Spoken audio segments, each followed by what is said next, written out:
Halo, saya Frederick. Kali ini kita ada Toyota Avanza. Ini 1.3 Auto. Tahun 2005 lah. Ni cat sangat cantik. Lampu ada original punya lah. Ni ada stiker original. Ni satu owner saja. Cina pakai punya. Belakang ini standard lah. Ada spoiler. Spare tayar ada bawah sini lah. Dia ada sensor belakang.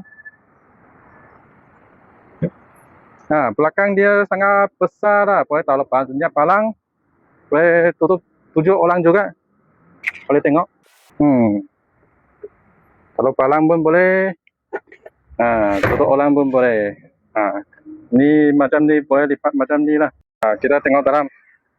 Ni ada satu balis aircon lah. Ni boleh lipat macam ni. Masuk keluar pun boleh. Dua side pun boleh masuk keluar.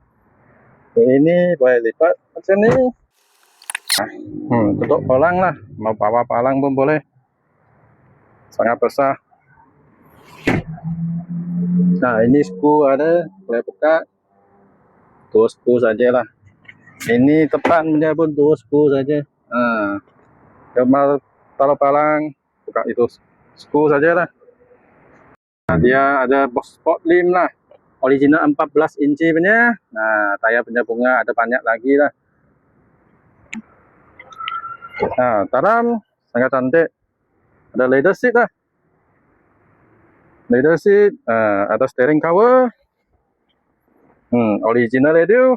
Aircon ada. Sini pun semua sangat cantik juga. Tengok belakang. Seat cover sangat cantik punya.